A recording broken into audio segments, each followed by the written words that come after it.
Lahore high court में smoke के तदारुक के हवाले से दरख्वास्तों पर समाअत जस्टिस शाहिद करीम ने रिमार्क्स देते हुए कहा, स्कूलों की छुट्टी के वक्त एक मुकम्मल ट्रैफिक प्लान होना चाहिए। स्कूल्स इंतजामिया के साथ बैठें और इनसे पूछें छुट्टी का वक्त क्या है। LDA स्कूल्स की छुट्टी के वक्त ट्रैफिक वन वे कर दी तो बहुत से मसाइल हल हो जाएंगे। मोहम्मद अशफाक हमारे साथ मौजूद हैं। अशफाक, क्या अपडेट्स हैं? कोर्ट के जस्टिस शाहिद करीम ने स्मोक के तदारुक से मुतल्लिक मजीद कार्रवाई जुमे के रोज तक मुलतवी करते हुए अमल दरामद रिपोर्ट तलब कर ली। जस्टिस शाहिद करीम ने रिमार्क दिए है कि स्कूलों की छुट्टी के वक्त एक मुकम्मल ट्रैफिक प्लान होना चाहिए।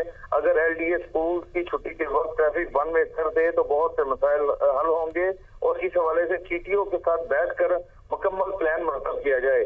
जस्टिस शाहिद करीम ने कहा कि पूरी दुनिया में लोग एक जैसे हैं, मगर अमल दरामद का फर्क है। अगर लोगों को पता चल जाए कि कुछ गलत करेंगे तो सजा होगी तो फिर सब ठीक हो जाएगा। जस्टिस शाहिद करीम ने यह भी कहा कि स्कूल की पार्किंग अलग होनी चाहिए। आप चीफ टाउन प्लानर खुद के साथ बैठे, TTO मिलकर बैठे ताकि इस मसले का मुस्तकिल हल निकाला जाए। जस्टिस शाहिद करीम ने यह भी कहा कि मैचेस के दौरान ट्रैफिक का निजाम बहुत जबरदस्त था और इस पर ट्रैफिक पुलिस की तारीफ बनती है। इसके साथ साथ अदालत ने यह भी कहा कि PHA भी बेहतर काम कर रहा है। मिवाकी जंगल बहुत अच्छे हैं और इस हवाले से PHA को भी PHA तारीफ का हकदार है। जस्टिस शाहिद करीम ने कहा कि बहुत बेहतर हो चुका है और इसमें सबका किरदार है। अदालत ने अमल दरामद रिपोर्ट एक हफ्ते में तलब कर ली और साथ ही साथ LDA, TTO लाहौर और स्कूल इंतजामिया को मिल बैठकर ट्रैफिक प्लान मुरतब करने का भी हुक्म दे दिया। ठीक है, बहुत शुक्रिया।